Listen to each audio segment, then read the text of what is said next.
la Ley 19.496 sobre protección de los derechos del consumidor para prohibir acciones de cobranza judicial de deudas contraídas con proveedores de bienes y servicios de primera necesidad durante el estado de excepción constitucional de catástrofe.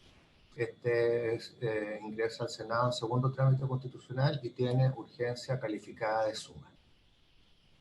También hay excusas de la señora Karin Moore, que es investigadora de CLAPES UC, que ella solicitó audiencia para el proyecto sobre fortalecimiento de los derechos de los consumidores, pero indica que lamentablemente en la fecha y en el horario en que la comisión extiende esta invitación, ella tiene obligaciones académicas impostergables. Así que agradece la invitación, pero no podrá asistir.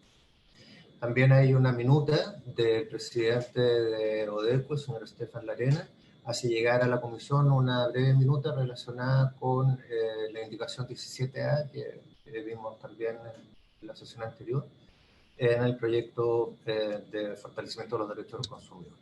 Y finalmente hay solicitudes del presidente FECRECOP, Chile Limitada, el señor Guillermo Aquebeque, y también la gerente de la Federación de Cooperativas de Ahorro y Crédito y de Préstamos Solidarios, señora María Angélica Muñoz, de ser recibidos para efectuar la presentación en relación al proyecto de ley originado en moción de los senadores señor Chaguán, señora Boich, Rincón y señor Elizalde, que modifica el artículo 17 de la ley de cooperativas, el proyecto que está en segundo lugar de la tabla de esta sesión. En relación a los invitados, presidente, bueno, no viene Karin Moore, como lo señalé en la cuenta, pero sí están presentes el señor Claudio Ortiz y también el abogado como representantes de retail financiero que solicitaron una audiencia para exponer su punto de vista respecto de una norma específica. Eso es, presidente. Presidente, ¿con la cuenta? Adelante, adelante. Gracias, presidente. Le quería pedir, si fuera posible, que en una futura sesión, la próxima semana quizá, pudiésemos iniciar la discusión del proyecto, del boletín 13654-03, que es el proyecto que regula las tasas de intercambio, del cual somos autores varios miembros de esta comisión, invitando, en primer lugar, para motivar la discusión, obviamente al ministro de Hacienda, a la Asociación de FinTech, y otras autoridades que usted pueda tomar en consideración, a la gente de la CMF, del Banco Central, para efecto de iniciar la discusión, porque es un proyecto que tendría un impacto directo, así pero a la vena, de todo el comercio en Chile. En la práctica, lo que quiero decir, si nosotros aprobáramos este proyecto, ¿cómo uno podrá discutir, digamos, el monto de las tasas de intercambio? Pero si lo aprobamos, inmediatamente se produce una rebaja inmediata en los costos de transacción de todo el comercio en Chile. Y eso podría ser un reactivador de la economía muy importante. No sé si fuera posible meterlo dentro de la pandemia, digamos. Ok. Lo vamos a poner entonces en la tabla. Gracias, presidente. ¿Algo más sobre la tabla? Perdón, y quedó consignada la petición que, como fue con anterioridad al inicio de la cuenta, que mañana no solo venga el presidente del Banco de Estado, que venga los ejecutivos que conocen muy bien el tema, digamos, de la gerencia general, la gerencia informática, etc., ¿no? Sería ideal. Perfecto. Así se va a solicitar al Banco de Estado. Gracias, presidente. Ya, entonces, procedemos entonces a la tabla, a la orden del día. Pedro. Sí. En primer lugar del orden del día está continuar con la discusión del proyecto que fortalece derechos de los consumidores, y para esta sesión la comisión había extendido dos invitaciones. Uno de Karin Moore, investigadora de CLAPES UC, que se excusó por compromisos académicos contraídos con anterioridad, y también del señor Claudio Ortiz, que es presidente del retail financiero, y está presente con nosotros, y también está acompañado de un abogado también, el señor Raúl Arrieta. Ellos quieren exponer sobre un punto específico del proyecto, presidente. Entonces le vamos a dar la palabra. Usted va definiendo el orden, Pedro, porque usted tiene el listado. Sí, el señor Claudio Ortiz y el señor Raúl Larrieta. ¿Cuántos son en total? Ellos, pero representan los dos a el retail financiero, respecto a un punto específico. Perfecto, le damos la palabra entonces. Buenos días, presidente. Muchísimas gracias. Agradezco a usted y a cada uno de los integrantes de la Comisión de Economía por permitirnos dar a conocer nuestra opinión respecto a un tema muy específico que se está debatiendo en el marco de la ley pro consumidor, del proyecto de ley pro consumidor. Y me refiero a la norma que regula el término del contrato de adhesión por parte del consumidor, sin quedar condicionado el pago de las obligaciones pendientes. Tal como lo señaló el secretario, me acompaña, presidente, el abogado Raúl Larrieta, asesor legal de nuestro gremio, quien, y al igual que yo, muy disponible a responder cualquier inquietud que surja a partir de la presentación que yo haga, digamos, a continuación.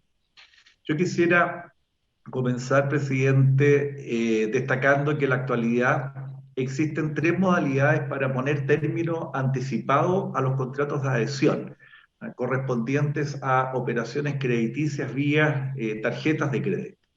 Todas ellas regladas por ley, y la segunda y la tercera además también por el contrato.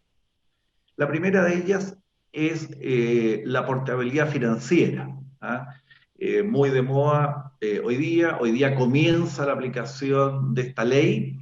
Esta es una ley que fue muy debatida al interior de esta comisión. Yo quisiera destacar el trabajo, presidente. Nosotros seguimos muy de cerca el debate sobre esta ley y los aportes que hizo esta comisión en todo el debate, el análisis de esta actual ley fue muy importante. Yo quisiera destacarlo. La portabilidad financiera regula el término anticipado del contrato de las personas o empresas que deseen migrar hacia otro proveedor en búsqueda de mejores condiciones. Este es el propósito. En segundo lugar, está el artículo 17D, inciso tercero de la Ley de Protección del Consumidor, que regula también el término anticipado de los contratos de servicios financieros por parte de los consumidores. Dada la existencia de la portabilidad financiera, esta norma, por ende, quedaría principalmente dedicada a las personas que deseen retirarse del sistema crediticio en general, previo, digamos, al pago de la deuda. Por mi experiencia, nosotros creemos que el 95 y quizás el 99% de las personas aspiran a cambiarse de proveedor más que salirse del sistema financiero en su totalidad. En tercer lugar, quisiera destacar el artículo 17b, letra B, cuando se verifica alguna de las causales objetivas establecidas en el contrato. En este caso, el proveedor financiero estará facultado para poner término al contrato, sin perjuicio de que el consumidor mantiene su obligación de pago con el proveedor. Por lo tanto, y a nuestro juicio, a nuestro entender, la norma propuesta del artículo 17A se constituiría en una cuarta regla para la misma materia, generando eventuales problemas de interpretación futura. Por lo tanto, sugerimos al legislador evaluar el tamaño del problema a resolver, su impacto y las posibles externalidades no deseadas en el mercado crediticio. En el caso específico del mercado de las tarjetas de crédito, al regular el término unilateral y anticipado del contrato de crédito por parte del cliente, podrían surgir efectos, como ya dije, no deseados ni considerados tanto para el cliente como para el proveedor financiero. Una vez que se ha puesto término al contrato por parte del consumidor, las cláusulas establecidas en él dejarán de tener vigencia. Deja de existir la línea de crédito, por lo tanto los derechos y obligaciones de las partes respecto de esa línea, manteniéndose solo la obligación del cliente de pagar, valga la redundancia, las obligaciones asumidas a la fecha del término. Por lo tanto, desde esa perspectiva, quisiera a continuación comentar al menos 8 efectos, externalidades que podrían producirse, digamos, si se aprueba el artículo 17A en su texto original. En primer lugar, en la actualidad las tarjetas de crédito, es importante destacar, operan bajo el sistema de crédito revolving o refundido, o el sistema de crédito en cuotas. En el primer caso, o sea, el revolving o el refundido, el cliente está facultado para, por contrato, pagar a la fecha de vencimiento un monto mínimo establecido por el emisor. Como resultado del término del contrato, el cliente no tendrá esa facultad, pudiendo el emisor cobrar el monto total facturado a la fecha del vencimiento, lo que podría representar para el cliente un monto que no está en condiciones de pagar a ese vencimiento, pudiendo entonces constituirse eso en mora. En segundo lugar, las transacciones pendientes de contabilización por transacciones internacionales, considerando que a nivel mundial hay países de escaso desarrollo y que el procesamiento de estas transacciones demoran un tiempo en torno a 2-3 semanas. Eso es algo, digamos, importante a considerar. En tercer lugar, las operaciones que están en controversia por el desconocimiento del titular o posible fraude, estas transacciones tampoco se podrían cargar una vez resuelto el litigio. Les recuerdo la ley que aprobó esta misma comisión hace poco tiempo atrás, que cambia la responsabilidad en materia de los medios de pago electrónico ante posible fraude o desconocimiento de las transacciones por parte de los titulares.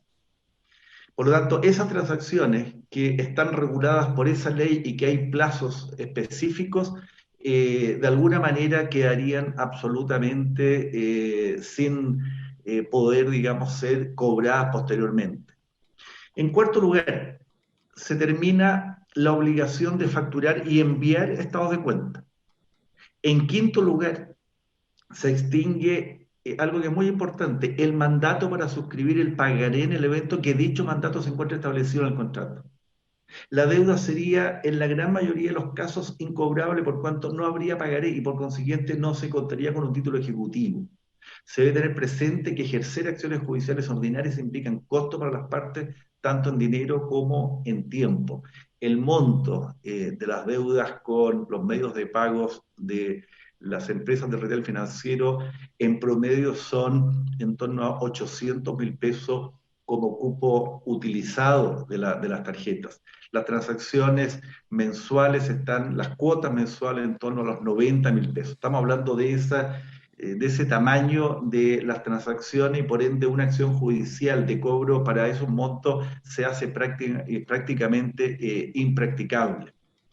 Es importante también destacar, presidente, que si no existiera este instrumento ejecutivo que respalda la línea de crédito, el acceso al crédito estaría prácticamente destinado a aquellas personas que tienen garantías que poder aportar al sistema financiero o aquellas personas de altos ingresos. El hecho de tener este instrumento que respalda la línea de crédito ha permitido la masificación de los créditos de consumo. En sexto lugar, es importante destacar que eventualmente en caso de mora, el cliente perdería la posibilidad de renegociar su deuda. En séptimo lugar, se extingue la autorización para tratar datos personales. Al terminar el contrato, nosotros debemos bajar de nuestra base de datos esos datos de ese cliente. Y por lo tanto, como octavo efecto, esto llevaría a una dificultad operacional porque debiéramos crear nosotros un sistema operacional especial para tratar estos casos, distinto a la base de datos principal que contiene a los clientes actuales. Finalmente, y para no quitar más tiempo a la comisión y cederle unos minutos, si usted lo permite, presidente, a Raúl Arrieta, quien me acompaña, yo quisiera terminar mis comentarios con 4 consideraciones finales.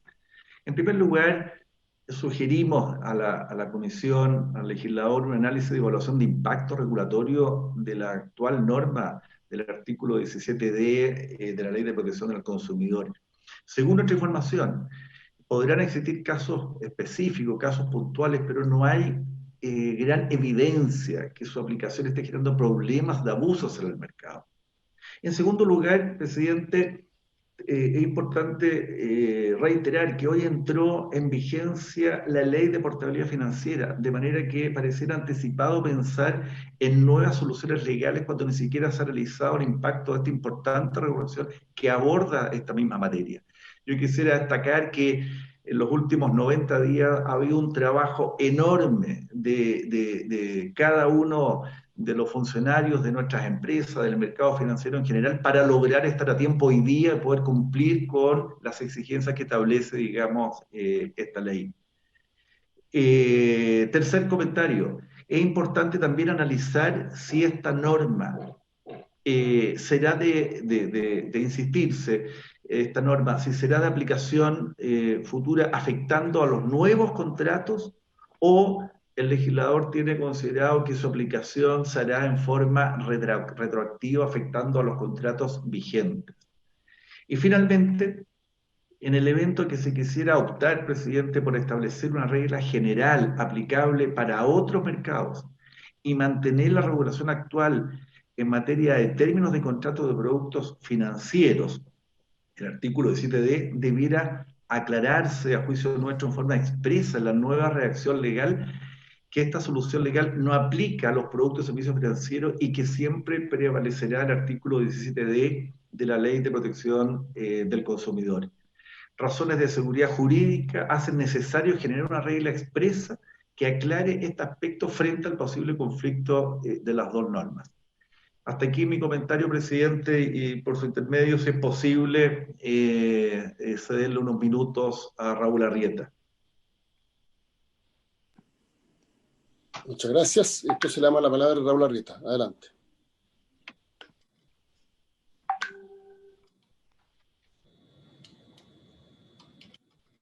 No tiene micrófono, señor Arrieta.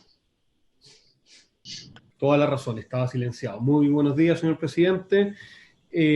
Tal vez únicamente con la finalidad de redondear la exposición de Claudio, decir que finalmente lo que nos parece es que una norma como la propuesta finalmente genera un ámbito de inseguridad y de incerteza que sería bueno sin duda evitar, sea porque se desista de la opción de seguir adelante con esta normativa o sea porque se adopte la decisión de perfeccionarla. Pero lo que sí creemos que es tremendamente relevante es tener en consideración al momento de ver cómo esta norma se perfecciona de ser pertinente, es ver, por ejemplo, qué ocurre con los contratos con garantía. Lo digo pensando en que hasta ahora Claudio ha hablado o se ha referido a lo que tiene que ver con una tarjeta de crédito que normalmente se encuentra respaldada por un mandato para suscribir pagaré o para otorgar un pagaré. Sin embargo, ¿qué pasaría con una compra de un bien inmueble cuya hipoteca se constituye en la misma escritura de constitución y de mutuo de dinero? Sin duda es un tema que hay que relevar porque yo no creo que en ningún caso la Comisión tenga en su cabeza que puede ponérsele término al contrato con el banco sin la obligación de que la persona termine de pagar las deudas que tiene por ese crédito hipotecario y mucho menos aún de que el banco quede sin la garantía que cautiona el pago de esa obligación. Y desde ese punto de vista nos preocupa eso, nos preocupa, y Claudio algo ya lo esbozó, es lo que tiene que ver con protección de datos personales. No nos olvidemos que uno de los requisitos para poder tratar los datos personales en la ley vigente, ya ni siquiera en el proyecto de ley que se está discutiendo en el Congreso, de hecho en esta comisión, ni siquiera uno de los principios elementales es el principio de finalidad. El principio de finalidad se relaciona también con la proporcionalidad y la proporcionalidad guarda relación con el tiempo por el cual pueden tratarse los datos personales. Y uno de los motivos por el cual los datos personales deben dejar de ser tratados es cuando el dato devenga en caduco. Y una cosa que hace que un dato devenga en caduco es justamente el término de la relación contractual, salvo que exista otra fuente que permite seguir haciendo el tratamiento de esos datos, y consecuentemente, si se persistiera en una regulación de este tipo, creo que es indispensable dejar claramente establecido de que se pueden seguir realizando las operaciones de tratamiento de datos destinados al cobro de aquella parte insoluta del crédito. Sí nos preocupa profundamente el hecho de que al ponerse término a un crédito, porque, a ver, esto funciona de manera muy diferente cuando estamos en presencia de un crédito en cuotas de cuando estamos en presencia de un crédito rotativo.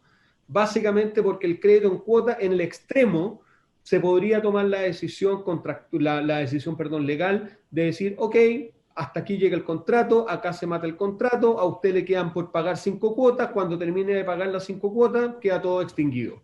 Sin embargo, cuando el crédito es rotativo, no hay un plazo para que termine la vigencia o termine el pago de las cuotas.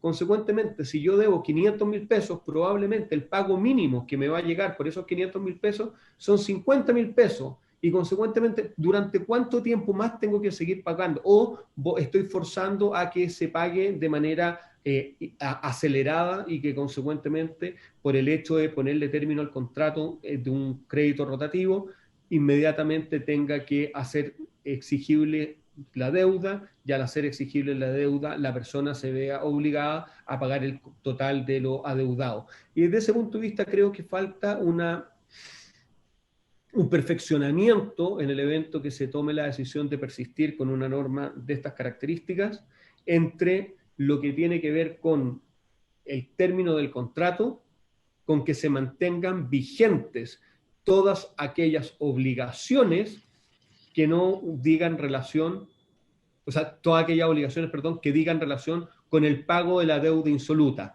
Es decir, posibilidad de seguir tratando los datos personales, que el mandato pagaré siga vigente, que se puedan otorgar los pagarés, que las garantías obviamente no se caigan, etcétera. Yo creo que eso es esencial para poder terminar con un marco normativo claro, donde sin duda creemos que la superposición de regulaciones o el exceso de regulaciones, como estaría ocurriendo en este caso, finalmente puede terminar por terminar entrampando este tema o por reclamos ante el Servicio Nacional del Consumidor, o bien por el inicio de acciones judiciales que finalmente terminen generando un daño al sistema.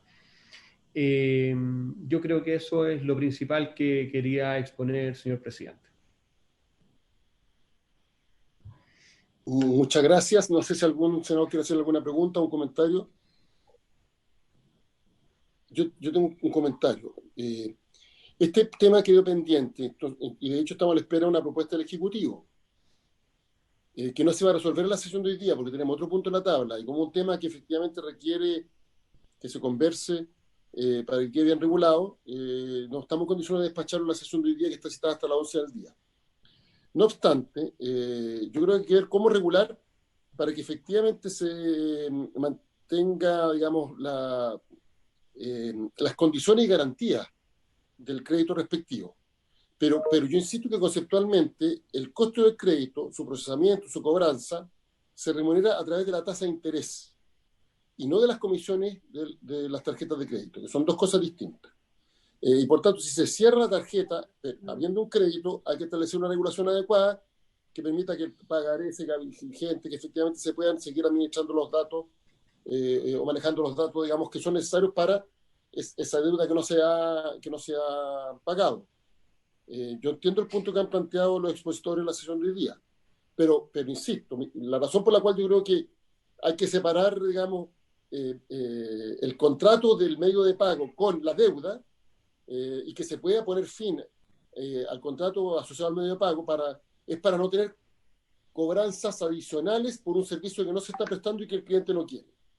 Independientemente de que quede previamente resguardado la deuda con toda su garantía, con el cobro de las tasas de interés y todo lo que corresponde, e incluso con el manejo de datos que son necesarios para solventar cobranza en caso que esto sea procedente. Entonces, Pero esto no lo vamos a resolver en la sesión de hoy día. De todas maneras, agradecemos la posición que ustedes han planteado.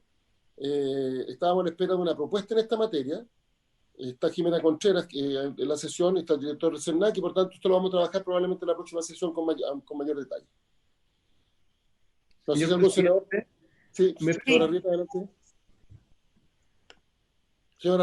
Senadora Aravena y después señora Rita. Senadora Aravena. Muchas gracias, presidente. Yo solo manifestar, además de querer, obviamente, escuchar la propuesta del Ejecutivo respecto al tema, es que también sería interesante que cuando terminemos de analizar este tema en particular, veamos qué dice la ley de portabilidad financiera, porque es probable que esta ley de alguna manera también se haga cargo en alguno de sus articulados respecto a este tema en particular, y lo que hoy día estemos haciendo sea, perdona la expresión quizá un poco burda, de mezclar peras con manzanas, pudiera complejizar la interpretación de la ley. Entonces, pienso que sería importante abordar también cómo aborda, valga la redundancia, la ley de portabilidad financiera este tema en particular, dado que este tema no se va a terminar de tratar hoy día y se va a ver la próxima semana. Eso solamente, presidente, muchas gracias. Sobre el tema de la portabilidad financiera, todo esto se publicó, tengo entendido, hoy día el reglamento, así que en el diario oficial. Bueno, no sé si hay otro comentario. Señora Arrieta. Si quiere le da la palabra primero al senador Arboe, que la está pidiendo. Felipe. Sí, gracias, presidente. A ver, yo entiendo el punto que se plantea. La clave va a estar en el equilibrio que podamos lograr nosotros en la redacción para que, por un lado, tengamos los beneficios que queremos lograr respecto del consumidor y no se genere un desincentivo, o más que un desincentivo, no se genere un freno a las garantías propias de un crédito con saldo insoluto. Entonces creo que ese es el equilibrio que tenemos que lograr. Yo sugeriría, si les parece, para este punto, no solo esperar la propuesta del gobierno, sino invitar de repente a la CMF para que nos mire más bien desde el punto de vista práctico de cómo va a operar el sistema.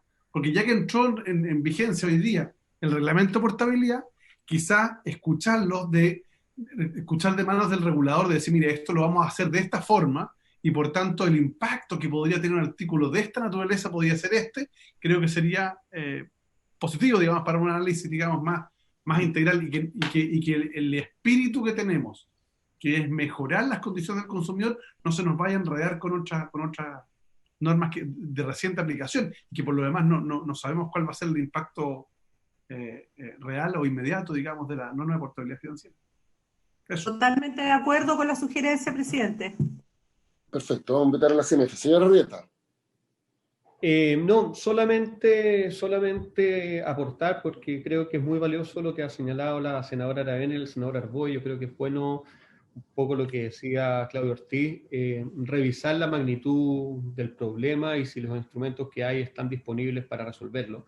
Pero el otro punto que creo que es importante, presidente, cuando lo escucho a usted decir cuáles son los objetivos que están persiguiendo con la norma, que tal vez sería interesante que en la propuesta que envíe el Ejecutivo o en alguna propuesta que pueda trabajar la propia comisión, se mire la redacción de la norma no desde la perspectiva del término del contrato, sino de los efectos específicos que quieren producir con esta norma. Es decir, si lo que se persigue es que no se sigan cobrando, por ejemplo, las comisiones, hacer explícito que cuando se haga esta solicitud no se podrán seguir cobrando las comisiones, pero desde el punto de vista de equilibrar qué es lo que quiero, porque de repente uno tiene la sensación, y perdonando el chilenismo, de que se quiere matar un pájaro, pero estamos usando un cañón, cuando en realidad bastaba una bala mucho más pequeña.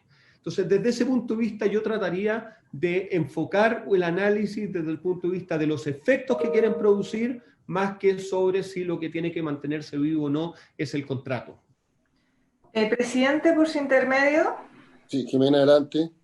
Sí, me gustaría que volviéramos a poner en contexto cuál es la norma que se está modificando en el proyecto de ley de proconsumidor, que es específicamente la norma del 17A, Nosotros ya hemos planteado en comisiones anteriores que nuestra intención no es modificar la norma del 17D, así como tampoco generar ningún problema de interpretación que se prestara para algún tipo de error o problemas de implementación de la ley de portabilidad tampoco.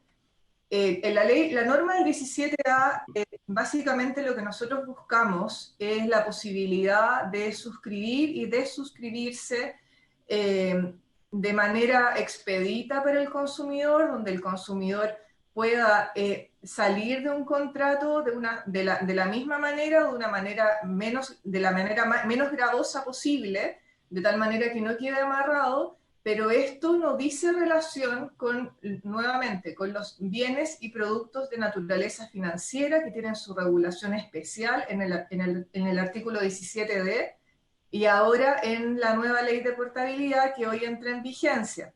Por lo tanto, la intención, como para insistir que en el fondo nuestra propuesta, por el mismo tema de no dimensionar el alcance ni ver cuáles van a ser los efectos de la ley de portabilidad, queremos restringirlos a aquellos productos y servicios que no tienen la naturaleza de financieros. Esos tienen su propia regulación. La Comisión ya tuvo un periodo largo de discusión del proyecto de portabilidad. Es un proyecto que ha sido muy esperado. Existe actualmente, a propósito de las modificaciones del 17D, también un reglamento especial en materia del certificado de liquidación y toda una regulación especial que dice relación con productos y bienes de naturaleza financiera. Nosotros ahora lo que buscamos es la posibilidad de salir de contratos de la manera más expedita, pero no en contratos de esta naturaleza, como para poder ponerlo en contexto de nuevo. Perfecto, entonces vamos a ver esto en la próxima sesión. Y se agradece la exposición de los invitados. No sé, ¿algún senador quiere hacer algún comentario antes que pasemos al otro tema de la tabla? Presidente, si me permite, después de los senadores, un comentario muy breve. Sí, adelante. Muchas gracias, presidente. Saludar a todos los presentes, senadores, asesores, y a todos los invitados. Muy buenos días.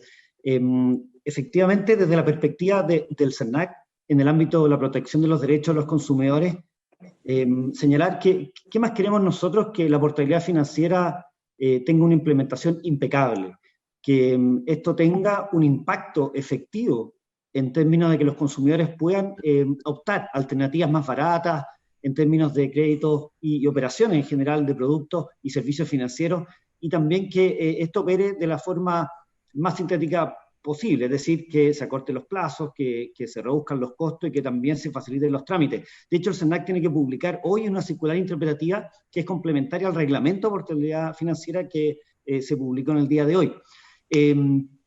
Por ello, el compromiso de este organismo y también del Ministerio de Economía es facilitar la implementación de una política pública que es pro-competitiva y pro-consumidor. Ahora bien, lo que se ha planteado respecto a los riesgos que existen de esta norma, el artículo 17A, que se está incorporando, y sobre todo de los temores que hay respecto al impacto que pueda generar en determinados productos financieros, a nuestro juicio no son tales. Nosotros somos convencidos que este artículo 17A busca resolver, y sobre todo por dónde está situado, digamos, en la estructura de la Ley de Protección de los Derechos de los Consumidores. El 17A se refiere a los contratos de adhesión en términos generales, y luego ya la normativa empieza a especificar aspectos determinados de los contratos financieros. Es decir, esto es una norma que es de carácter general, por tanto, a nuestro juicio, prima siempre la especialidad de las normas. No vemos riesgo interpretativo alguno, como los que se han planteado, y pareciera, digamos, que esto va a generar un impacto muy negativo en la portabilidad financiera, y nosotros no lo vemos así. Recordemos que el Código Civil, ya publicado en 1857, digamos, establece una norma bastante clara, que es el artículo 13, que dice que las disposiciones de una ley que son relativas a negocios particulares siempre van a prevalecer, ¿cierto?, sobre las disposiciones generales. Y sobre todo cuando hay oposición en las mismas, que es el efecto exacto que estamos interpretando entre artículos 17A y 17D. Por tanto, no vemos riesgo alguno, creemos que la especialidad prima, Si hace falta hacer una precisión, bueno, bienvenido, pero yo quiero mencionar que cuando se trabajó en la ley del SENAC financiero, que establecía ciertos derechos específicos para el consumidor financiero con requisitos, precisamente en estos servicios financieros, no se estableció como técnica legislativa que en materia de publicidad, por ejemplo, que el artículo 28 siguiente, se dijera que esto sin perjuicio de los artículos 17F o siguiente en relación a normas de publicidad específica del producto financiero. Nos hizo cada vez una referencia en relación a la especificación en términos financieros relacionados con las multas, relacionados con estos derechos del consumidor financiero, con la publicidad, con la oferta, con los contenidos de los contratos, porque no es propia la técnica legislativa, dado el principio de especialidad. Digamos, nuestra visión general, creemos que no se presta confusión, hay una norma general y una norma especial, y creemos que está bien resguardado todo el sistema de portabilidad financiera a nuestro juicio, señor presidente. Eso es lo que queríamos mencionar. Muchas gracias. Entonces vamos a pasar al siguiente punto de la tabla. Pedro, tenemos varios invitados respecto al otro proyecto de ley. Señor presidente, yo aprovecho de despedirme y me retiro de la sesión. Que tenga un buen día. Igualmente, hasta luego. Presidente, yo hago lo mismo. Muchísimas gracias. Que tenga un buen día también. Gracias.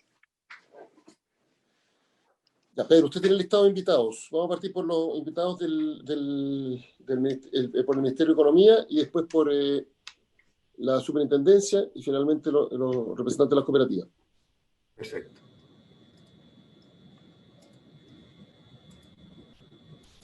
De parte del Ministerio de Economía está el jefe de División de Asociatividad. Buenos días, presidente. Primero que todo, me acompaña Edmundo Durán, coordinador del área de capacitación y gestión, y primero que todo saludar a todos los miembros de la comisión y a todos los asesores presentes. Y primero que todo también rescatar la importancia que tienen las cooperativas en Chile, la importancia que tienen en la prestación de distintos sectores de la economía, en sectores donde prestan servicios básicos, y también la importancia que han marcado durante todo el tiempo en nuestro país. Me gustaría también comentar, presidente, el permanente apoyo que el Ministerio de Economía tiene con el sector cooperativo, el conocimiento de la materia, que en lo personal he tenido la fortuna de trabajar muchos años en este sector, y hace un par de semanas atrás estuvimos en esta misma comisión trabajando por la distribución de excedentes anticipados, lo que hemos empujado con mucha fuerza. Ahora, entrando en la materia del proyecto y en las ideas matrices del proyecto, me gustaría hacer presente que nosotros encontramos razón en la idea base de que en razón de la ley de insolvencia del emprendimiento se ha prestado para algunos abusos o para deudores que de mala fe solicitan procesos de reorganización o de liquidación, y en base a eso tenemos la posibilidad de buscar una solución entre todos los que estamos aquí presentes para favorecer a las cooperativas. Me gustaría dar unos antecedentes generales respecto del número de cooperativas que encontramos en el país, que son 1.327, que se encuentran vigentes y activas, en los cuales albergan a más de 2 millones de personas. Respecto del sector de ahorro y crédito, que es materia de este proyecto, tenemos 48 cooperativas que se encuentran registradas con nosotros, de las cuales 41 son supervisadas íntegramente por el Ministerio de Economía y 7 que son supervisadas por la Comisión para el Mercado Financiero en conjunto al Ministerio de Economía.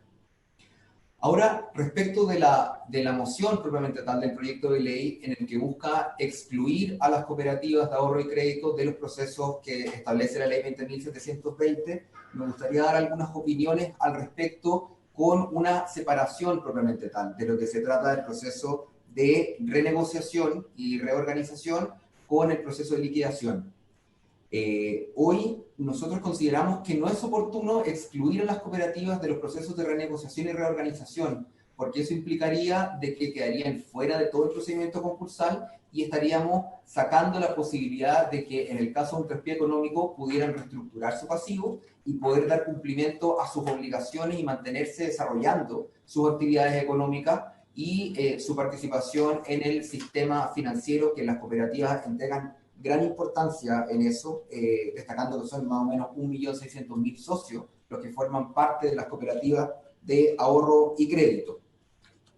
Por otra parte, nos vamos al proceso de liquidación propiamente tal, que hemos considerado que es mejor separarlo y identificar algunos efectos que tendría la aprobación de esta norma. Y el primero tiene que ver con la ejecución del deudor fuera del procedimiento concursal.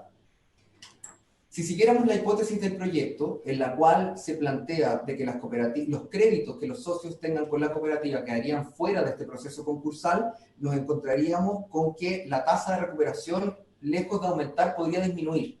¿Y cuáles son las fundamentaciones respecto a esto? Lo primero es que en el proceso concursal avanza más rápido en comparación con un juicio ejecutivo que pudiera iniciar la cooperativa. Como avanza más rápido este proceso concursal, implicaría que los bienes que van existentes al momento de la sentencia de un juicio ejecutivo van a haber disminuido en su totalidad. Por lo tanto, la cooperativa puede tener una sentencia para el cobro de su crédito, pero no va a tener bienes con los cuales poder hacer valer su crédito. Nos encontramos adicionalmente con que en este proceso nos encontraríamos con un tope de derechos, en el sentido de que el liquidador podría tener la incautación de los bienes y por otra parte haber por el juicio ejecutivo un embargo respecto a esos mismos bienes, lo cual sin duda genera una colisión de derechos.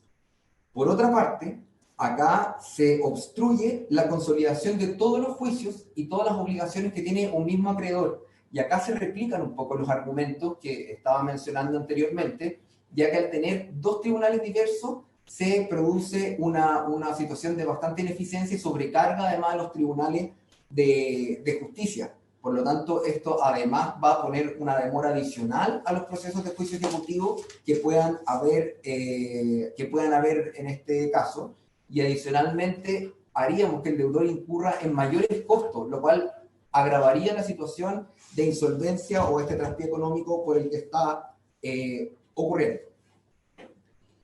Si siguiéramos con el tema de la exclusión de la liquidación, además nos encontramos con que no se va a permitir salir del estado de insolvencia.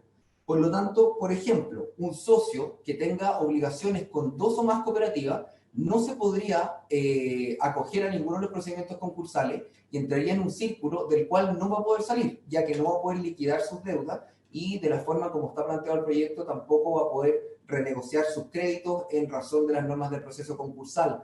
Por lo tanto, se podría considerar que este es un aspecto negativo para los socios de las cooperativas por estos créditos. Por otra parte, entrando en una materia un poco más técnica, tiene relación con el castigo de los créditos morosos. Hoy día nosotros, de la forma en cómo se ha planteado esta discusión, no vemos un efecto positivo en cuanto al impacto económico que va a tener en el ejercicio de las cooperativas propiamente tal. Lo llevamos al siguiente ejemplo. Nos encontramos con que una cooperativa tiene un crédito con un deudor. Ese deudor entra en mora. Tiene que entrar al cuadro, según el cuadro de provisiones, debe comenzar a provisionar y llegando al día 270 debe producirse el castigo de este crédito, lo cual va a impactar directamente al ejercicio económico de la cooperativa de ese año. Por otra parte, si tuviéramos el caso de que se excluye la liquidación y sobrevive el crédito con la cooperativa, nos encontramos ante un deudor que en primer lugar ya no tiene bienes porque ya fue objeto de liquidación por parte de otros acreedores si lo hubiera, donde la cooperativa no tiene la fuerza para hacer una reprogramación del crédito porque no hay una forma por el momento de obligar a ese socio deudor. Y si seguimos esa hipótesis y se logra llegar a esa reprogramación, nos encontramos con la complicación de que vamos a tener un crédito renegociado con una tasa de provisión más alta, y si no se cumple con esta obligación, este crédito renegociado entraría nuevamente en mora, habría que provisionar y eventualmente castigarlo por una segunda vez, lo cual afectaría al patrimonio de la cooperativa y al patrimonio de los socios. Otra de las inquietudes que surgen es que, como lo decía en un principio, si bien nosotros consideramos que este proyecto es positivo en el sentido de que abre la discusión, habría que evaluar si a lo mejor hay que discutirlo de una forma más sistémica. Hoy día el Ejecutivo ha anunciado a través del presidente, el presidente ha anunciado la modificación de una ley de insolvencia, de un ajuste a la ley de insolvencia y reemprendimiento, que tiene justamente como objetivo poder discutir los temas de la mala fe, entre otras materias, e impone mayores requisitos de entrada para los procesos, como por ejemplo declaraciones juradas, solicitar estados de deuda, la deuda consolidada de la CMF, y también sanciona la mala fe del deudor. Por lo tanto, nosotros lo que buscamos desde el sector cooperativo, desde el Ministerio de Economía, perdón, para apoyar al sector cooperativo es ayudar a reprender a los socios, no dejarlos fuera del espíritu de la ley, y por supuesto tenemos apertura total para analizar todos los antecedentes y poder buscar algo que sea positivo, no solamente para la institución de la cooperativa, sino también para los socios, que en definitiva son el alma de la cooperativa y lo que hacen que funcione en todo el país. Muchas gracias, presidente. Muchas gracias. Vamos a seguir entonces ahora con el representante tal superintendente de insolvencia, ¿o no? ¿Tengo entendido? Sí, acá presente. ¿Cómo está? Ya presente. Bienvenido. Muy bien, muchas gracias, Entonces, señor presidente. Le damos la palabra. Okay. Bueno, primero que nada agradecer, señor presidente, a los integrantes de la comisión, también a los asesores y a los invitados que están hoy día presentes. Yo tengo una pequeña presentación que voy a compartir y que sienta las siguientes alertas ya en la propuesta, en la moción por la cual estamos hoy día. Entonces, bueno, aquí lo que es la propuesta, está graficada acá, ¿cierto? Establece en ese artículo único que respecto de los socios de las cooperativas no podrán acogerse a ninguno de los procedimientos que establece nuestra ley, pero respecto específicamente de las obligaciones crediticias que tengan con esas cooperativas, no respecto de las demás deudas y acreencias que puedan tener. Respecto a los principios generales, aquí levantamos una alerta que, en general, el artículo 8 de nuestra ley, de la 20.720, lo que establece es la preponderancia de leyes especiales en algunos sectores por sobre la nuestra, ¿ya? Pero lo que se exige también es que esas leyes que son especiales respecto a nuestra ley, efectivamente contemplen un procedimiento ante la insolvencia. Ya después vamos a ver cuáles son esos elementos. Entonces, lo que se establece acá en este artículo único no es un modelo de operación frente a la insolvencia que sea preventivo, ¿ya?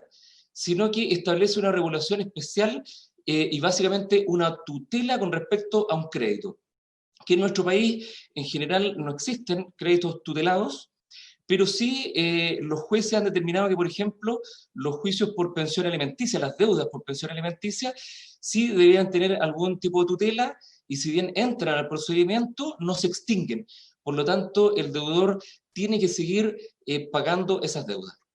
¿Ya? Entonces acá habría una confusión entre los principios de tutela de un crédito, que es lo que buscaría, vemos nosotros, esta moción, y la especialidad respecto a un sector de las cooperativas en total.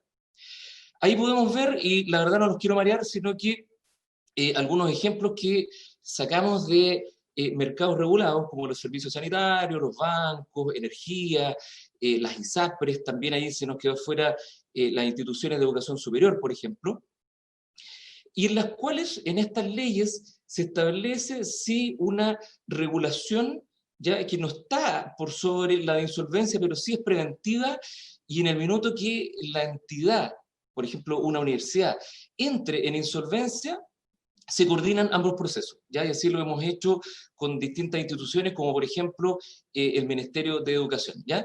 Y estos planes, estas leyes, perdón, regulan, por ejemplo, un plan de contingencia que debe cumplir la universidad, el banco, por ejemplo, el servicio sanitario, y si no lo cumple, para salvarse de la situación de insolvencia, la superintendencia o el organismo regulador va a definir y seleccionar un administrador provisional, ya que si esta institución, este organismo, entra en insolvencia, se va a coordinar con el liquidador, por ejemplo, ¿ya? O con el veedor del procedimiento. Y se van a definir dentro del procedimiento o fuera del procedimiento, si es que no lo hay, los bienes esenciales. Por ejemplo, en la universidad, el objeto jurídico protegido En la educación, por lo tanto, la sala de clase, los pizarrones, los notebooks, etcétera, que permiten dar las clases, van a ser protegidos y no se van a liquidar, ya no van a entrar dentro del procedimiento. Y esas aguas se separan súper claramente. Entonces, el derecho concursal lo que establece es que todos los bienes del deudor, por un lado, ya porque tenemos este balance, esta masa entre los activos y los pasivos del deudor, sea persona o empresa, todos los bienes y los activos del deudor debieran entrar al procedimiento concursal para que también los acreedores con sus acreencias puedan participar, ¿ya? Entonces, la universalidad es que todos los acreedores sucedería si ejecutaran ya de forma individual y no entraran al concurso, se generaría una preferencia de hecho. Esto significa que no hay un derecho otorgado por ley, sino que el primero que ejecuta gana. ¿Ya? Y podría ser ahí que gane el más rápido y no un crédito que sea más relevante, por ejemplo, de tutelar o de cautelar. Lo que generaría una destrucción del pasivo del patrimonio en el tiempo, no llegaría bienes al concurso y, en definitiva, los acreedores, por ejemplo, los acreedores financieros que entren al concurso, terminarían aumentando los créditos del costo porque ellos perderían. ¿Ya? Entonces, se cobrarían finalmente en cada crédito a través de intereses más altos. ¿Ya? Entonces, lo que en general, y vamos a ver al tiro, lo que establece la jurisprudencia comparada, es que estos créditos tutelados tienen que estar absolutamente justificados, ¿ya? Y lo otro es que se suma el carácter humanitario del discharge, o la extinción de los créditos en la liquidación. Y ahí yo lo quería linkear también con el principio en el artículo único de la Ley General de Cooperativas, que establece que son cooperativas las asociaciones que, de conformidad con el principio de la ayuda mutua, tienen por objetivo mejorar las condiciones de vida de los socios. ¿Ya? Entonces nosotros encontramos que si a la persona se le niega la posibilidad de estos créditos entrar en el concurso y ser renovados, pactados, por ejemplo, en una reorganización o una renegociación, o liquidados y extinguidos en una liquidación, la verdad, este objeto de mejorar las condiciones de vida se podrían ver vistas pasadas allá. Y no permitir, obviamente, la reinserción de esta persona en la economía y su reemprendimiento. Entonces, importante, ¿cuál es el objetivo de la exclusión y cuál es el bien jurídico protegido? ¿Ya? Pensar que, en este sentido, una cooperativa de ahorro y crédito tiene por objetivo único y exclusivo la intermediación financiera, ¿ya? Que son 48, pues un 3,6% del total de las cooperativas, y que están bajo la supervisión de, como dijo Eduardo Gárate, de la supervisión o supervigilancia de la DECOP, y las 7 más grandes bajo el perímetro de fiscalización de la Comisión de Mercado Financiero. Por lo tanto, eso debiera acotar los riesgos de insolvencia, ¿ya? Y por otro lado, los créditos siempre se otorgan previa evaluación de riesgo del deudor, lo que también debiera disminuir la probabilidad de impago. Y aquí esto lo voy a pasar rápido, ya, porque hay distintas legislaciones. Un CITRAL de la ONU establece que los créditos tutelados y cautelados deberán ser básicamente los que generan daños contractuales, extracontractuales, los de alimentación o pensión alimenticia, deudas fraudulentas. En España e Italia mencionan algo similar. Los créditos de derecho público se repiten nuevamente por alimentos, etc. ¿Ya? Y ahí podemos ver también la doctrina nacional. El profesor Guillermo Caballero también establece algunos créditos que deberán ser tutelados como alimentos o otras deudas de familias con hijos o cónyuges, multas, sanciones y las que tienen que ver con responsabilidad penal o extracontractual. ¿Ya? Y acá cierro con un ejercicio de escenario para que podamos ver cuál es el impacto de esta alternativa y de otras dos, ya que trabajamos con el equipo. Si vemos qué pasaría si esta moción, ¿cierto?, llega a surtir efecto, sería un no ingreso al concurso de ese crédito, pero el socio ingresaría al concurso, ya llámese renegociación, reorganización, liquidación, por los demás créditos. La cooperativa podría en paralelo ejecutar, ya mediante juicio ejecutivo, las deudas que tenga este socio. Los juicios ejecutivos se acumulan en el tribunal que conoce el procedimiento y habitualmente son de más larga duración.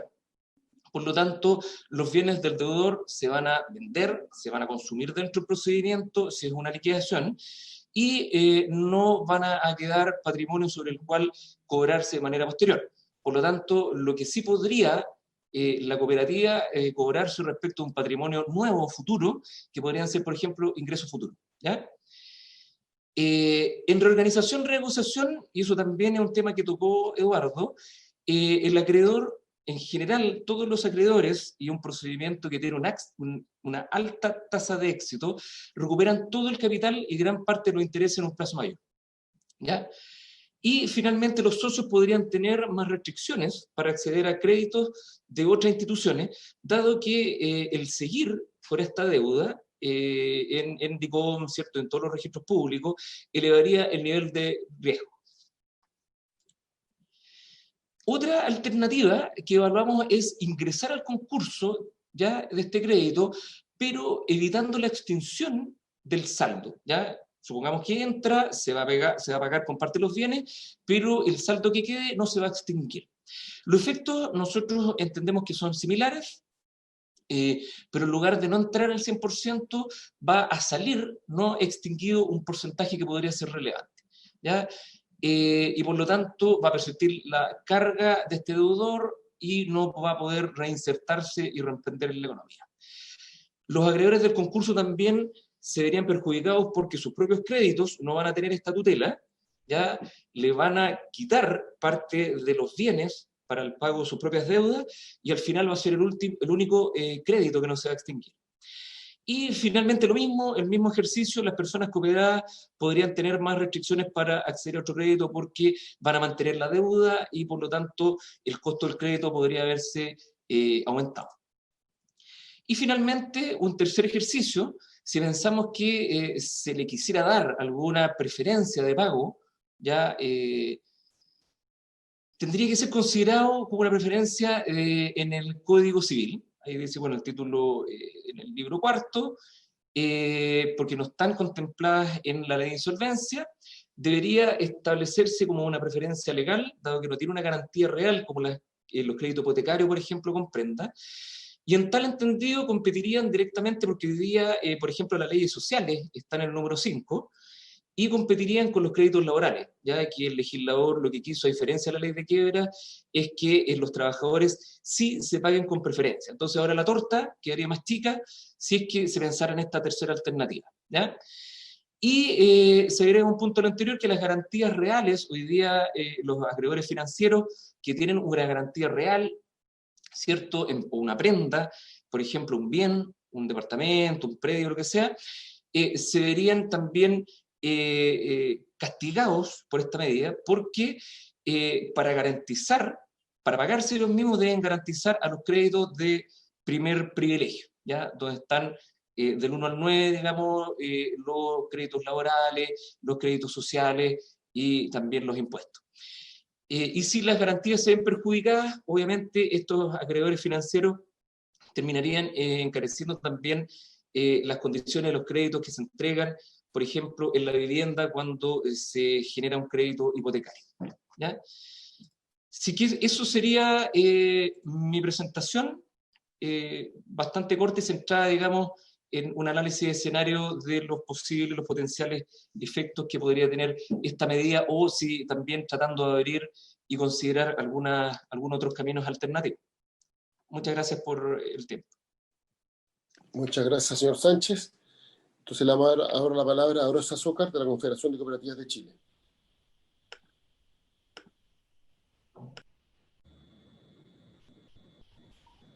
Buenos días, presidente don Álvaro. Buenos días a todos los honorables senadores y a los invitados. Yo no sé cuánto tiempo tengo, presidente, pero me gustaría compartir mi exposición con las personas que me acompañan y que pueden aportar los aspectos técnicos que de lo que aquí se ha conversado se pueden tener respuesta. Si usted me dice, yo me contengo en la exposición y comparto mi tiempo con los demás. Espero su respuesta primero. Sí, la idea es que se concentre en el proyecto de ley en particular. Sí, pero por las discusiones anteriores, lo más preciso respecto de la opinión del proyecto de ley, las ventajas y los problemas que pudiera generar su aprobación. Bueno, para nosotros la Confederación de Cooperativas del Proyecto de Ley presentado en moción por los senadores Chaguán, señora Goy Rincón y señor Lizalde es para el movimiento cooperativo que representamos un claro y macizo respaldo. Proyecto de ley que se presenta en los momentos precisos y cuya contundencia queda reflejada en lo que se llama o lo que se señala exposición de motivos. En efecto, de la sola lectura de los mismos queda demostrado el espíritu de que está imbuida esta iniciativa de ley y que la misma viene a reparar un daño estructural a las entidades que representamos a partir de una modificación a la Ley General de Cooperativas en su artículo 17. Visto así, me permito indicar que compartimos plenamente lo que los honorables senadores y senadoras han expuesto los fundamentos para aprobar esta ley, de los cuales hemos considerado algunos de estos fundamentos y los queremos resaltar. Efectivamente, como aquí se ha dicho, una cooperativa es una sociedad autónoma de personas que se unen en forma voluntaria para afrontar sus necesidades comunes por medio de una empresa conjunta que se gestiona en forma democrática.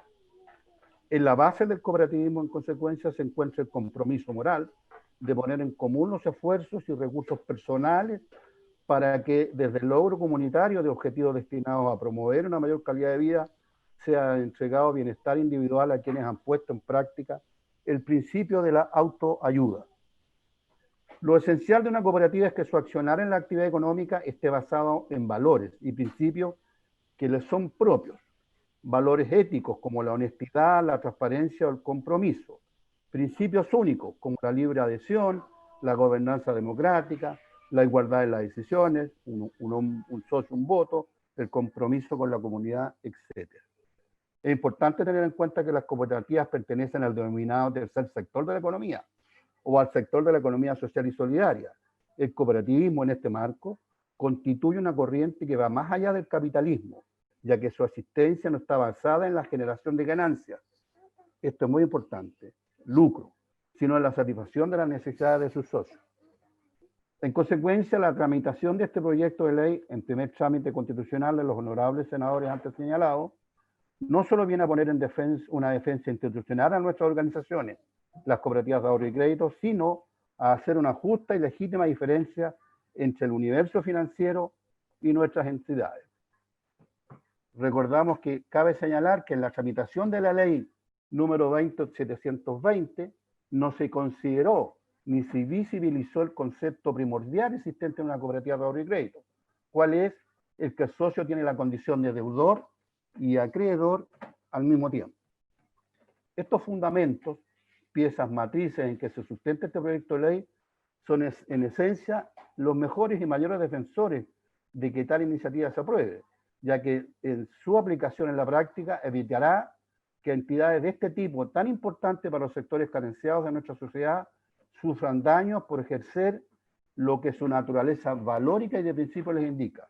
En este caso, apoyar a sus socios en sus necesidades de crédito.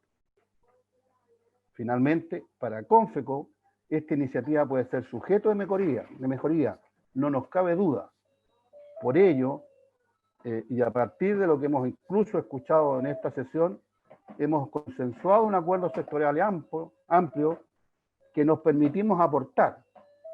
En primer lugar, lo que queremos decir es que creemos que los asociados de una cooperativa tienen que tener la posibilidad de reemprender. En eso estamos todos de acuerdo.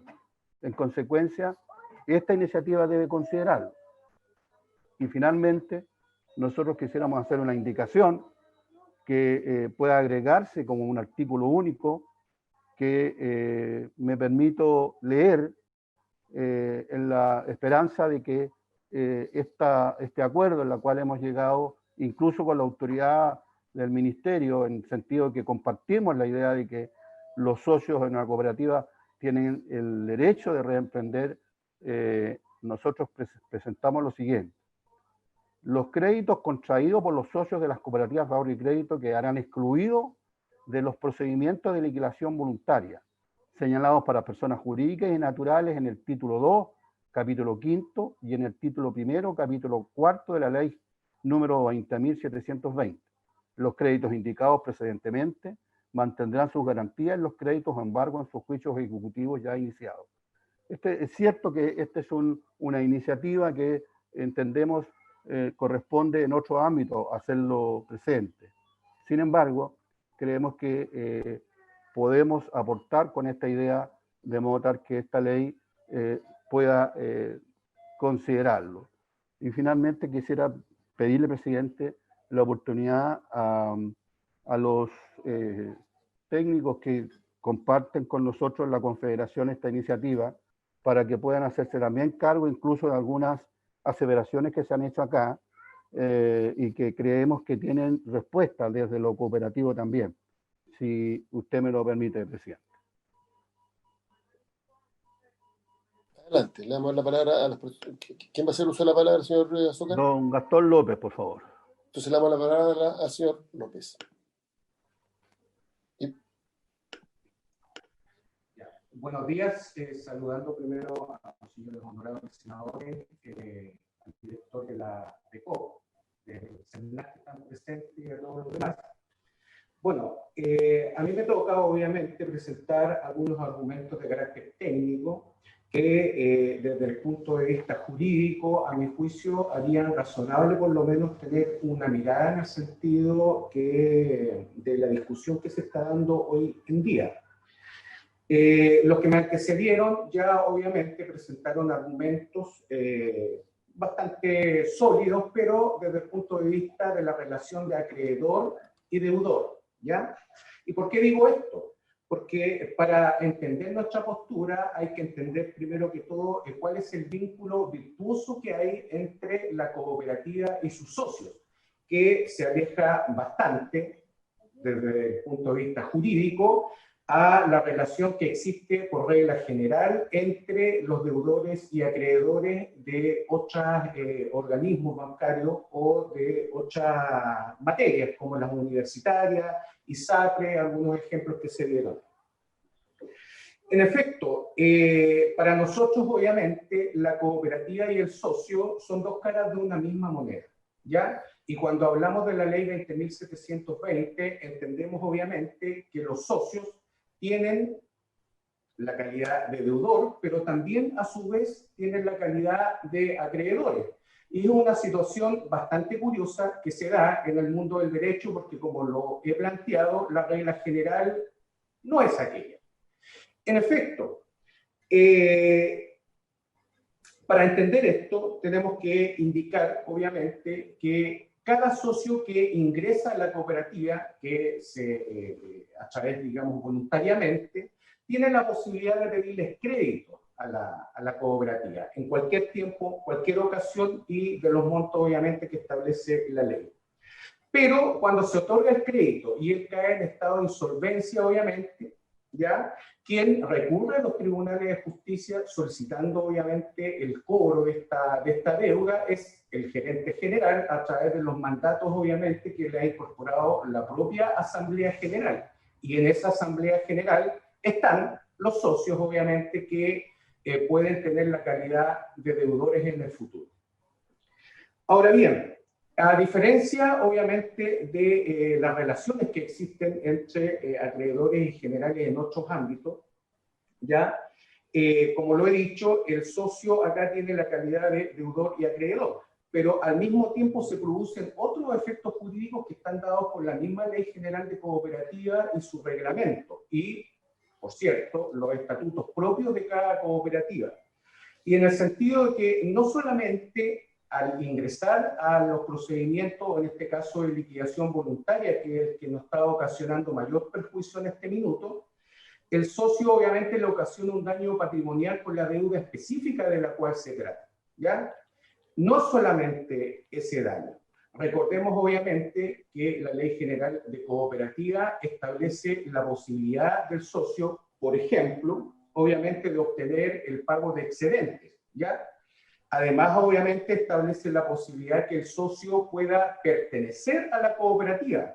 Además, obviamente, la ley 20.720, a propósito de estos, digamos, pagos que se tienen que hacer obligatoriamente, recordemos que la ley 20.720 con la sentencia firme y ejecutorial que se produce en el proceso de liquidación voluntario, deja rehabilitado para todos los efectos legales al deudor. Entonces, obviamente, podría eventualmente venir un nuevo perjuicio, ya que estamos hablando de eventualidades, que el socio solicite un nuevo crédito de la cooperativa y volvamos nuevamente a la misma situación. Crédito que la cooperativa no se podría ver impedida de otorgar al socio, que viene saliendo de un proceso de liquidación, porque como lo he dicho, la sentencia judicial, firme y ejecutorial, lo rehabilita para todos los efectos legales. Asimismo, también tenemos el problema que no podemos echar mano a lo que son los aportes que hacen los socios ya a la cooperativa. En efecto, si ese socio ya no paga el crédito y decide retirarse de la cooperativa, también se puede llevar sus aportes. No hay ninguna norma que lo impida, debilitando aún más el patrimonio de la cooperativa, que se supone que es un patrimonio social, que no solamente le entrega beneficios a la cooperativa, también está destinado principalmente a entregarle beneficios, obviamente, a sus cooperados, ¿ya? Desde otra perspectiva, también no se le puede, no hay ningún banco, no hay ninguna universidad, salvo para los alumnos, pero para aquellos que asumen la calidad de deudores, que le entregue beneficios de otra naturaleza a sus asociados, ¿ya? Acá la cooperativa, particularmente a través obviamente de su función social, también entrega otro tipo de ayuda, otro tipo de cooperaciones a sus asociados. Hay un fondo común de ayuda, hay ayuda en el ámbito obviamente de la salud, hay ámbito en el ámbito de la compra de remedios. O sea, si nosotros nos colocamos al lado de un banco, obviamente que la relación existente entre un socio y su cooperativa es total y absolutamente distinta a la que se produce obviamente con la relación jurídica que se da entre un deudor de la banca y la propia banca, ¿ya? Atendido estos temas, señorías, nosotros hemos decidido ya solicitar que el Honorable Congreso Nacional tenga una mirada sobre estos aspectos, porque al parecer ya esto no estuvo a la vista cuando se generó la ley 20.720. Yo sé que la ley 20.720 establece el principio de igualdad de los acreedores, ¿correcto? Pero con los antecedentes que yo le estoy entregando a ustedes, se dan cuenta de que este acreedor, en particular la cooperativa, es muy distinto en su relación con el deudor a la relación que se puede dar en otros ámbitos del derecho. Además, bueno, el señor Garte, digamos, director del Departamento de Cooperativa, ha puesto en la mesa algunos temas de preocupación, ya que quisiéramos en este minuto recogerlo y hacer algunos comentarios respecto de ello. En primer lugar, se refirió a la obstrucción de crédito. Efectivamente, ¿qué duda cabe si es que este proyecto llega a ser ley de la República? Se puede dar la situación, ¿ya?, de que haya en paralelo un procedimiento ejecutivo de una cooperativa o de varias cooperativas y un procedimiento de liquidación voluntario, ¿ya? Eso se ve como un problema, pero debo recordarles a los señores honorables diputados de que hay un montón de créditos que cumplen con esa cualidad, y qué mejor ejemplo que son aquellos créditos otorgados, digamos, con aval del Estado, que la verdad de las cosas que ya la jurisprudencia naturalmente ya ha resuelto que estos créditos no pueden ingresar, digamos, al proceso de liquidación voluntario, estableciendo, entre otras cosas, un privilegio en favor del Estado, ¿ya? En segundo lugar, en materia de bienes, naturalmente que se va a producir ahí toda una lucha en materia de... Porque el liquidador tiene que hacer lo propio dentro de un proceso de liquidación, tiene que incautar los bienes del deudor. Pero la verdad de las cosas es que nosotros las cooperativas otorgamos los créditos, nos los otorgamos a mansalva. También, obviamente, muchas veces, atendido la cuantía requerimos de las garantías correspondientes, que pueden ser obviamente hipotecarias o pueden ser prendarias, también como a través de codeudores solidarios, etcétera. Y bueno, acá naturalmente, como ustedes lo han visto en la propuesta que ha expuesto, digamos, don Carlos, eso se resuelve obviamente estableciendo que aquellas garantías que se han otorgado específicamente para las cooperativas por sus socios que piden crédito tengan obviamente un tratamiento, digamos, especial con respecto, digamos, al procedimiento que puede iniciar cada cooperativa desde el punto de vista ejecutivo. Asimismo, quisiera también entregar otro antecedente. Hoy en día a este abogado le ha tocado participar de muchos procesos de liquidación voluntaria, por lo tanto yo estoy en off vinculado con este tema en tribunales. Y la verdad es que hoy en día los deudores prácticamente en materia de bienes, disculpen la expresión, pero se están presentando con la vacinica y el guatero. Es decir, uno ve la lista de bienes que ellos generan en las demandas como requisito previo de admisibilidad y claramente que son bienes total y absolutamente insuficientes que, salvo los que se salvan acá, salvo los acreedores, son aquellos que tienen una garantía como una hipoteca especial o algún otro tipo de garantía con preferencia. Pero la verdad de las cosas, la gran mayoría de los deudores no están presentando bienes para la ejecución, ni siquiera para pagar los derechos al liquidador.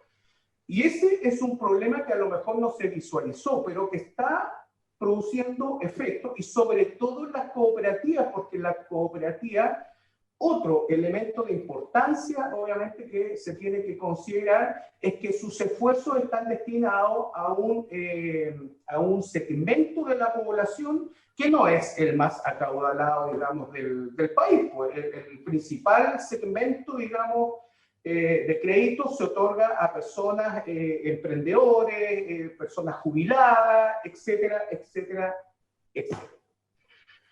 Es por ello que nosotros entendemos ya que las cooperativas tienen que tener un tratamiento en forma distinta, digamos, a los demás acreedores. Hay otro tipo de situaciones que también, no las voy a traer a colación en este minuto, pero que también generan ruido y que benefician obviamente a la banca en desfavor, digamos, de las cooperativas. Pero me quedo principalmente con exponerles a ustedes cuál es el vínculo virtuoso que hay que defender, y por ello que estamos de acuerdo de que ellos no sean excluidos también de los procesos de reliquidación voluntaria, porque ese vínculo, si al socio le va mal, a la cooperativa también le va mal. ¿Se dan cuenta? Entonces, si se le va a dar la oportunidad a la cooperativa de defender el patrimonio social, también se le tiene que dar la oportunidad al socio, obviamente, de defender su propio patrimonio. Y ello se equilibra y se consolida excluyéndolo solamente de la liquidación voluntaria y manteniendo la posibilidad de que ellos se acojan a un procedimiento de reorganización. Con respecto al tema DICOM, el tema DICOM puede que no sea un gran problema si efectivamente si un socio cae en DICOM va a tener problemas con otras instituciones financieras. Pero les recuerdo obviamente que el enviar o informar, digamos, una deuda a DICOM es un tema eminentemente voluntario de la ley, ¿ya? Así que desde ese punto de vista también yo por lo menos no veo que sea como un gran problema, y sobre todo obviamente si existe, como lo he manifestado desde que entré a ver el derecho cooperativo, ya este tremendo vínculo virtuoso que hay entre las cooperativas y sus cooperados, que en definitiva son una sola gran familia. Eso es por lo menos lo que yo puedo aportar en este minuto. Muchas gracias. Muchas gracias. No sé si algún senador quiere hacer algún comentario. Presidente. Senadora Aravena. Muchas gracias, presidente. Bueno, agradecer todas las exposiciones. Hay dos exposiciones vinculadas al Ejecutivo, tanto del encargado de cooperativas como también de los profesionales de insolvencia, que dan bastantes argumentos en contrario al proyecto. Y por otro lado, la Federación plantea algo distinto. Entonces, yo sugeriría que quizás pudiéramos escuchar, por un lado, como va a estar presente la CMF en los próximos días, producto de otro proyecto, quizás también poderles pedir un pronunciamiento respecto de este. Y el segundo, si es posible, escuchar evidentemente a algunas cooperativas de ahorro y crédito en Chile, que tienen una cantidad importante de socios y que efectivamente pueden también, dados la naturaleza de los servicios que prestan, poder dar una opinión, porque lo que me preocuparía al final de cuentas es lo que planteó el segundo expositor respecto de el ir en contrario a los principios que fundamentan el sistema cooperativo, que es justamente el bienestar económico de cada uno de los socios. Entonces, en ese contexto, sin dar opinión, digamos, solamente que me parece que es importante seguir escuchando antes de votar en general. Muchas gracias. Presidente. Presidente. Senador Arboe. Sí, gracias, presidente. En primer lugar, quiero agradecer a todos los expositores. Creo que son intervenciones muy interesantes que dan los diferentes puntos de vista de un proyecto que no me cabe ninguna duda que está muy bien intencionado. El punto está en que las interpretaciones que se hacen de la norma o del proyecto de ley que se pretende discutir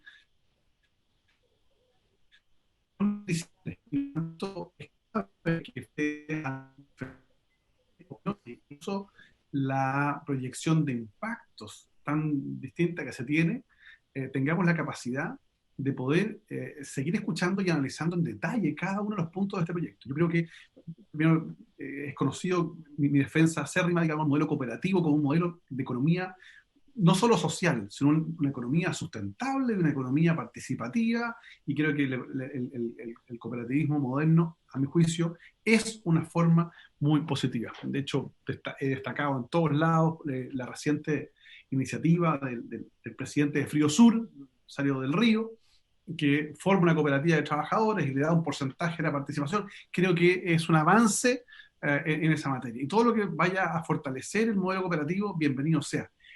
Mi preocupación es que cuando uno analiza las presentaciones, uno puede mirar desde dos puntos de vista. Uno que podría ser, comillas, un privilegio para las cooperativas respecto de otras industrias, lo cual yo no tengo problema en eso porque si tengo la idea de que existe una promoción del modelo, ciertos beneficios me parece que son justos, sobre todo cuando hay una visión respecto del modelo.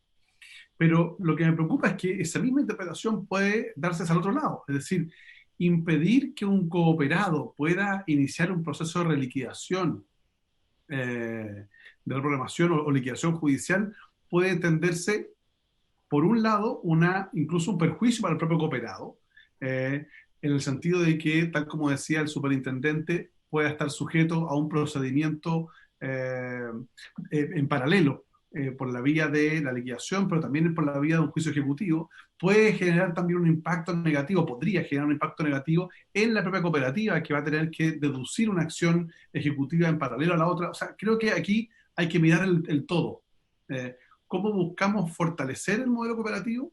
¿Cómo evitamos, digamos, la defraudación que puede existir, digamos, que puede existir en cualquier lado, digamos, desde el punto de vista de la persona, sea cooperado o no sea cooperado? Y cómo instalamos un modelo que garantice estabilidad y no sea utilizado como un elemento más de discriminación de las cooperativas de parte del modelo financiero tradicional.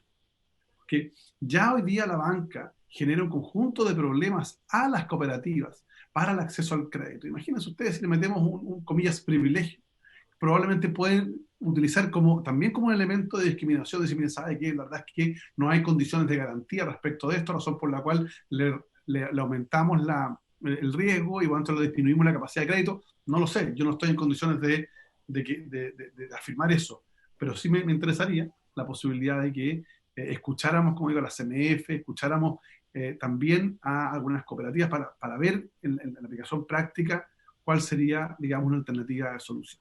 Eso es, presidente. ¿Se ofrece la palabra?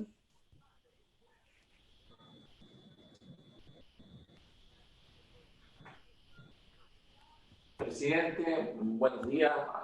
Álvaro Valdebenito, acompaño a don Horacio Zócar, presidente de Confeco. Soy gerente de Cooperativa Subnaval y coordinador de la red de gerentes de menor tamaño de las cooperativas ligadas a FECECO. Solamente respecto a las intervenciones anteriores, quiero aportar y precisar algunos aspectos que nos parecen considerables respecto de los puntos que fueron planteados y que podría afectar al movimiento cooperativo. Primero, en términos de la subjetividad que podría tener el desincentivo que podría traer esta norma respecto de la no incorporación de personas a alguna cooperativa en particular. En rigor, esa situación está siempre bastante resuelta por el movimiento. El sector cooperativo, si bien, y sobre todo de ahorro y crédito, aporta en el otorgamiento de créditos sociales de tasas muchísimo más bajas que a lo mejor otros actores de intermediación financiera, pero también le aporta rentabilidad social. Hoy día las cooperativas de ahorro y crédito, a través de sus fondos solidarios, aportan en reembolsos de recetas médicas, en atenciones de salud dental, de salud visual, aportan en términos del desarrollo de las personas en su concepción propia de las necesidades que tienen como socios de la cooperativa y como personas propiamente tal. Entonces, cuando hay riesgo de tener posibilidades de que el patrimonio colectivo de la cooperativa se afecte en términos de estos procesos de liquidación o reorganización, claramente se está afectando la intención y lo que la propia cooperativa establece, que es el bienestar mutuo. Alguien planteó la posición de que esta es una asociación de personas y que tiene como sentido único la ayuda mutua, la solidaridad, y en ese sentido las cooperativas de ahorro y crédito ejercen y establecen un mecanismo de desarrollo de crédito que es más bien para personas asalariadas. Nuestro porcentaje de créditos en un porcentaje sobre el 70% son descuentos por planilla. Muchas veces estos créditos se otorgan con informes comerciales negativos, a personas que no fueron otorgadas en sus créditos a través de otros actores intermediarios financieros como los bancos o las financieras. Es decir, atendemos a un sector que generalmente tiene inconvenientes para poder tener otorgamiento de crédito. Entonces, es vital tomar en consideración lo que mi antecesor decía, esta suerte de círculo virtuoso y la sustancia que nosotros le hemos denominado a que un socio de una cooperativa es deudor y acreedor al mismo tiempo. Y yo además quiero poner además otro punto que lo hacía ver el don Eduardo Gárate, en el sentido que un socio podría tener un proceso de liquidación con morosidad vigente. Yo quiero comentarle a los senadores que hoy día los procesos de liquidación voluntaria que se están presentando en más de un 90% son procesos con morosidad cero. Es decir, los socios se están presentando a liquidación voluntaria sin tener ningún día de atraso. Y eso significa extinguir la deuda de manera inmediata.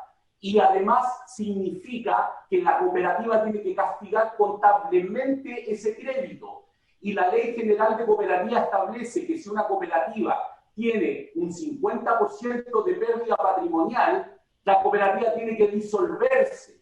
Por lo tanto, el riesgo que tiene el sector y las cooperativas de ahorro crédito es muy importante establecerlo, porque si este proceso individual se masifica, el que finalmente va a ser la institución cooperativa la que se va a ver afectada, porque a través de la propia legislación de la Ley General de Cooperativa, una cooperativa podría llegar a disolverse producto del castigo masivo que se hicieron a través de los procesos de liquidación.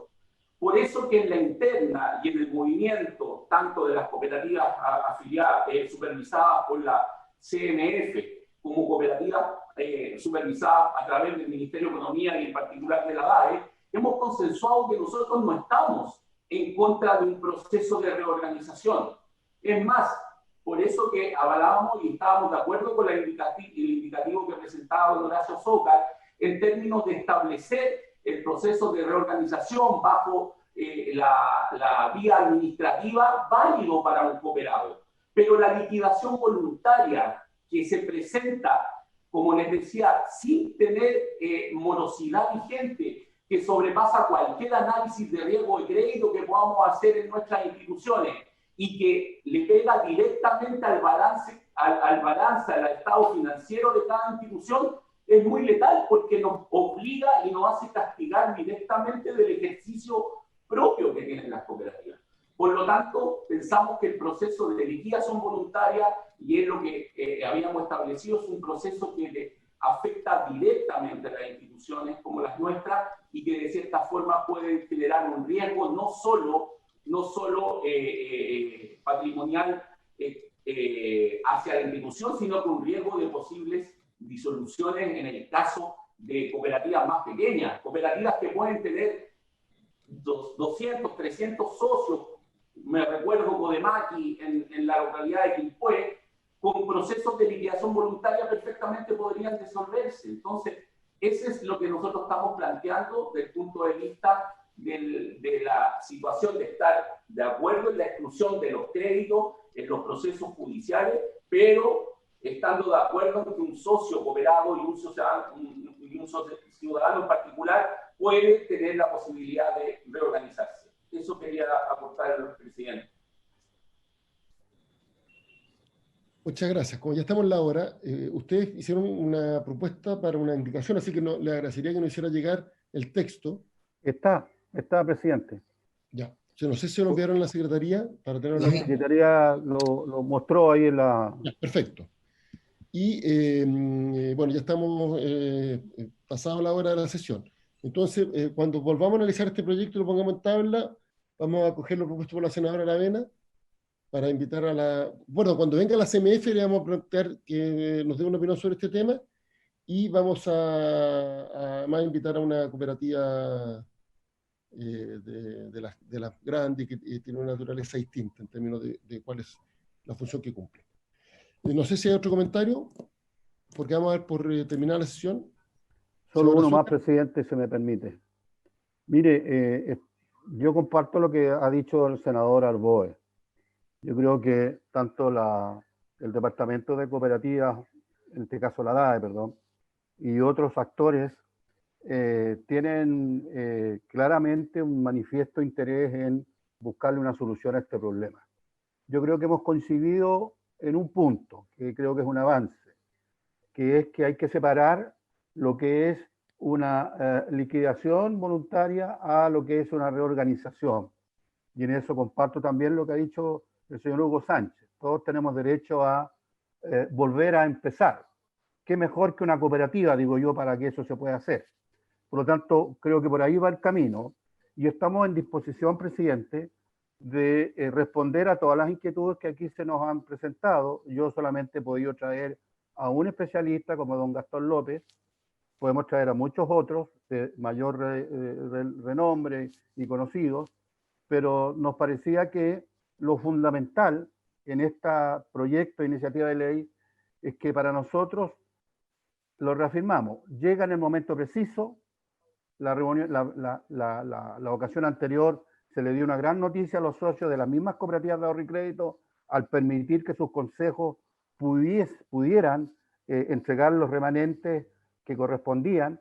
Hoy día lo que pretendemos es que se le dé un buen respaldo y un apoyo a las cooperativas de esta naturaleza, porque como aquí bien se ha dicho, no quedan más de 40 y tantas de un ejercicio de más de 300 por allá por los años 80, pero que ha tenido un gran repunto desde el punto de vista de los socios.